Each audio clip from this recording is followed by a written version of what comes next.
अब ये एक रिवीजन सेशन है। आपको पहले भी बताया था कि ये लेक्चर्स उन लोगों के लिए हैं जो बहुत स्लोली काम करना चाह रहे हैं। स्पीड में जिनको कैचअप करना बहुत मुश्किल लगता है, ये उनके लिए है। तो हमने रूटीन भी की, कंटिन्यूअस भी किया, परफेक्ट भी किया, शुड भी किया, कैन भी। तो वापस रूटीन पे आ गए हैं। बस अब एक एक दिन में इसकी रिवीजन करते हैं। देखें रूटीन क्या है। जब ये 9 लोग कुछ करते हैं, ग्रामर की लैंग्वेज में इसको प्रेजेंट इंडेफिनेट कहते हैं। इन टेंसेस का या ग्रामर का हम नाम इसलिए नहीं लेते कि लोग घबरा जाते हैं कि ये तो फिर वही कुछ सीखना पड़ गया, तो इसलिए ज्यादा नाम नहीं लिया। अब रिवीजन आ रही है तो बस वन डे में वन जो टाइप है वो रिवाइज हो जाएगी। रूटीन जो है उसमें ये 9 लोग कुछ करते हैं रूटीन में कुछ ना कुछ करते हैं। जैसे आप अपने सामने देख रहे हैं, it sounds good. He sheet single name के साथ वर्ब जो है वो एस लेगा, ये हमें बड़ी अच्छी तरह से पता है। तो it sounds good.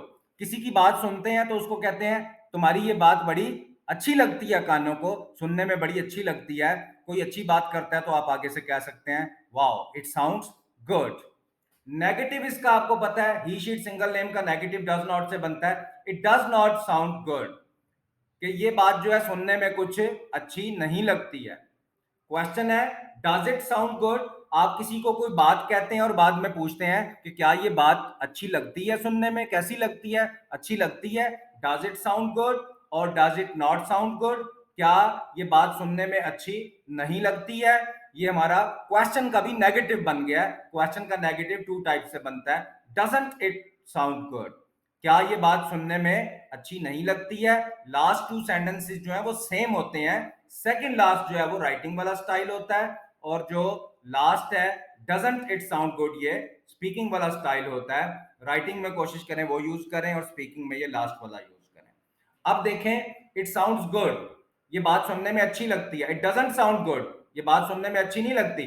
Does it sound good, जब क्वेश्चन पैदा हो गया है तो अब आप वाई वेयर ले सकते हैं। तो आप किसी से पूछते हैं why does it sound good, ये बात क्यों अच्छी लगती है, आखिर इसमें ऐसा क्या है, ये क्यों अच्छी लगती है। Why does it not sound good, ये सुनने में क्यों अच्छी नहीं लगती है। कोई कहता है भाई आपकी जो बात है इट डजंट साउंड गुड, तो आप क्वेश्चन पूछते हैं why does it not sound good, ये बात सुनने में अच्छी क्यों नहीं लगती है आपको।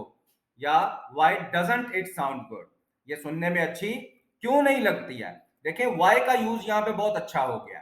वेयर यूज करेंगे तो अच्छा नहीं लगेगा, क्योंकि वेयर का मतलब होता है कहां। व्हेन भी इतना अच्छा नहीं लगेगा। हाउ थोड़ा बहुत ठीक लगेगा। How does it sound good, ये कैसे अच्छी लगती है ये बात।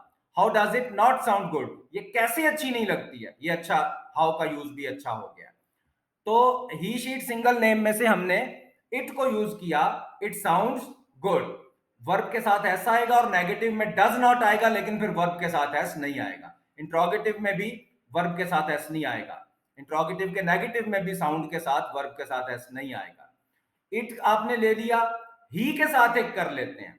अब ये रिवीजन है तो चूंकि एक ही दिन में उम्मीद है कि ये रूटीन की प्रेजेंट डेफिनेट की रिवीजन खत्म हो जाएगी।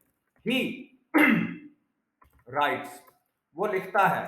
ही डज नॉट राइट, ये आप अपने बच्चों के बारे में स्कूल जाके पूछें कि वो क्यों नहीं लिखता है, क्या वो लिखता है। डज ही राइट, तो आप अपने बच्चे के बारे में पूछ सकते हैं कि क्या वो लिखता है, डज ही राइट या डज शी राइट, ही की जगह शी ले लें। Does he right, does he not right, क्या वो नहीं लिखता है, हमारा बच्चा क्या नहीं लिखता है क्लास में। Does not he right, doesn't he right कह सकते हैं। ही राइट्स, वो लिखता है। ही डज नॉट राइट, वो नहीं लिखता है। डज ही राइट, क्या वो लिखता है। डज ही नॉट राइट, क्या वो नहीं लिखता है। डजंट ही राइट, क्या वो नहीं लिखता है। लास्ट टू सेंटेंसेस का मीनिंग सेम होता है, बस फर्क ये होता है कि पहले वाला राइटिंग स्टाइल होता है और दूसरे वाला जो है वो स्पीकिंग स्टाइल होता है। अब इसमें हम जो भी क्वेश्चंस बने हैं, जैसे कि डज ही राइट है, डज ही नॉट राइट है, डजंट ही राइट है, इनके साथ फर्दर क्वेश्चन बना लिया जाता है। Why, how does he write, हमारा बच्चा जो है वो कैसा लिखता है क्लास में। How does he right, how अच्छा लग रहा है।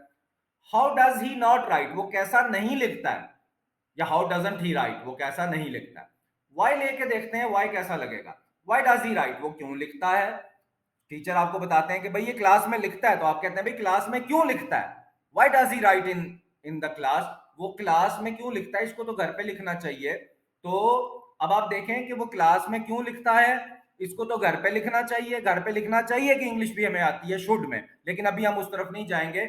इसके बाद आपको कंबाइन भी प्रैक्टिस करवाएंगे कि कभी कोई बात रूटीन में कर ली, थोड़ी सी बात थोड़ी आगे शुड में ले गए, फिर कैन में ले गए, यानी कंबाइन जो लैंग्वेज है वो भी स्टार्ट करेंगे। Why does he not write? वो क्यों नहीं लिखता है?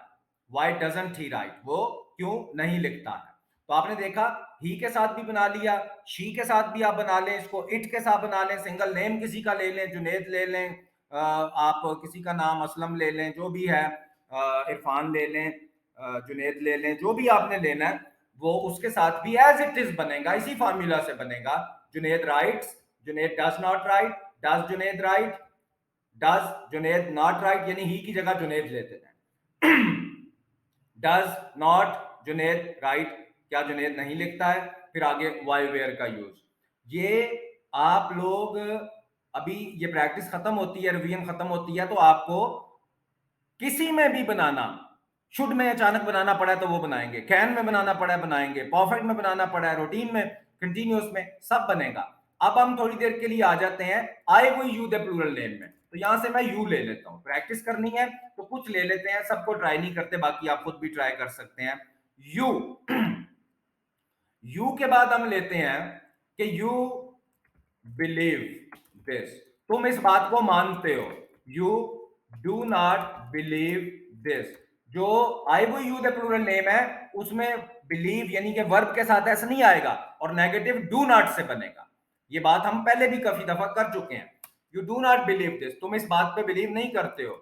डू यू बिलीव दिस, क्या तुम इस बात पे बिलीव करते हो।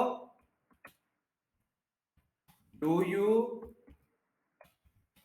नॉट बिलीव दिस, क्या तुम इस बात पे नहीं बिलीव करते हो। और don't you believe this, don't you believe this. आप अक्सर किसी से हैरान होकर पूछते हैं कि डोंट यू बिलीव दिस, तुम इस बात को नहीं मानते हो। यू बिलीव दिस, तुम इस बात को मानते हो। You do not believe this, तुम इस बात को नहीं मानते हो। डू यू बिलीव दिस, क्या तुम इस बात को मानते हो। Do you not believe this, क्या तुम इस बात को नहीं मानते हो। डोंट यू बिलीव दिस, इसमें मेरे ख्याल में वाई अच्छा लगेगा। Why do you believe this, कोई बंदा कहता है कि भाई मैं तो इस बात को मानता हूं, तो आप कहते हैं why do you believe this, क्यों इस बात को मानते हो।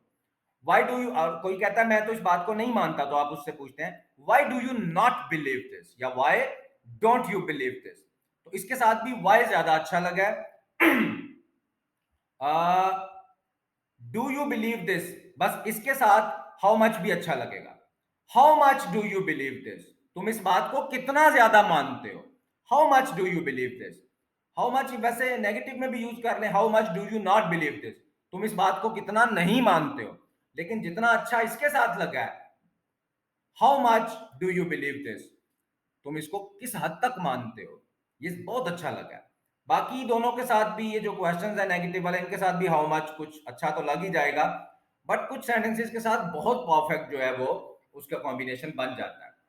अब आप यू की जगह चले प्लूरल नेम ले लेते हैं, ज्यादा सारे नाम ले लेते हैं, प्लूरल नेम्स ले लेते हैं, स्टूडेंट्स ले लेते हैं, बॉयज ले लेते हैं, गर्ल्स ले लेते हैं, टीचर्स ले लेते हैं, शॉपकीपर्स ले लेते हैं, पॉलिटिशियंस ले लेते हैं। कितने सारे जो प्लूरल नेम्स हैं वो लिए जा सकते हैं। तो चलें हम कुछ ऐसे करते हैं, बॉयज प्ले, इजी, बहुत सिंपल बना लेते हैं। बॉयज प्ले, बॉयज खेलते हैं। आई वो यू द प्लूरल नेम में वर्ब के साथ एस नहीं आएगा, इसलिए प्ले के साथ एस नहीं है। Boys do not play, boys नहीं खेलते हैं। डू बॉयज प्ले, क्या बॉयज खेलते हैं। आप फिक्र ना करें, इसका अभी सबका एक लंबे लंबे डायलॉग्स बना के आपको यकीन दिलाएंगे कि देखें वही इंग्लिश यूज हो रही है लंबे लंबे डायलॉग्स में। Do boys play, do boys not play, क्या बॉयज नहीं खेलते हैं। और डोंट, डोंट बॉयज प्ले, क्या बॉयज नहीं खेलते हैं। अब इसमें देखें आई वो यू द प्लूरल नेम में वर्ब के साथ ऐसे नहीं आता। Boys play, boys do not play. Do boys play, क्या बॉयज खेलते हैं। डू बॉयज नॉट प्ले, क्या वो नहीं खेलते हैं लड़के। डोंट बॉयज प्लेस, क्या बॉयज नहीं खेलते हैं। तो मेरे ख्याल में यहाँ पे वाई अच्छा लगेगा। Why do boys play, boys क्यों खेलते हैं? Why do boys not play, boys क्यों नहीं खेलते हैं? Why don't boys play. हाँ, वेयर भी अच्छा लगेगा। Where do boys play, boys किधर खेलते हैं? Where do boys not play, boys किधर नहीं खेलते हैं? Where don't boys play, boys किधर नहीं खेलते हैं। हाउ मच भी अच्छा लगेगा, बल्कि हाउ भी अच्छा लगेगा। How do boys play, boys कैसे खेलते हैं? How do boys not play, boys कैसे नहीं खेलते हैं? How don't boys play, play plays play के साथ ऐसा नहीं आएगा। How don't boys play, boys कैसे नहीं खेलते हैं। वैसे हाउ मच भी अच्छा लगेगा। How much do boys play, boys कितना खेलते हैं, ये बहुत अच्छा लगेगा। नेगेटिव में इतना अच्छा नहीं लगेगा। How do boys not play, how much do boys not play.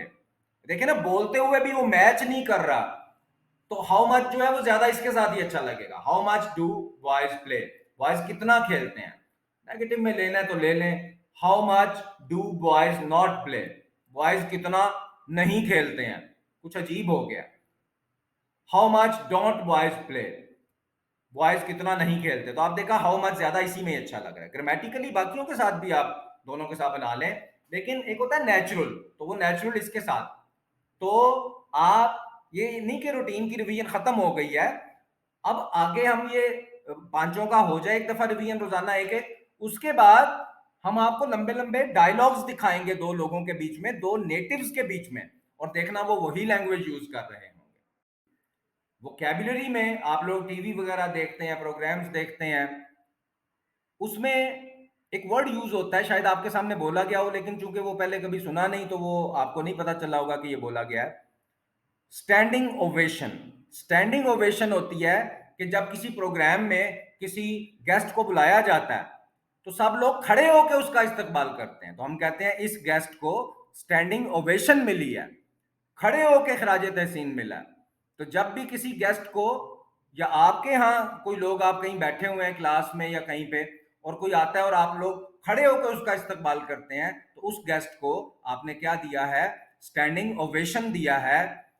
आप कॉलेज की, यूनिवर्सिटी की किसी गैदरिंग में हैं, किसी गेट टुगेदर में हैं, तो वहां पे आप बैठे हुए हैं और चीफ गेस्ट आते हैं, तो एक होता है वैसी क्लैपिंग करना, वो तो क्लैपिंग हो गई, लेकिन एक होता है खड़े होके आप उनके लिए क्लैपिंग करते हैं, उनको रिस्पेक्ट देते हैं। तो इसको कहते हैं कि उनको क्या मिली? चीफ गेस्ट को स्टैंडिंग ओवेशन दी गई हमारे प्रोग्राम में, यानी कि खड़े होके उनको इज्जत दी गई, खड़े होके इस्तकबाल किया गया। तो आज जो रूटीन है इसको हमने रिवाइज किया है, ही शी सिंगल नेम के साथ भी, जिसमें एस आता है, और नेगेटिव में डज नॉट आता है। आई वो यू दे प्लूरल नेम के साथ भी, जिसमें वर्ब के साथ एस नहीं आता।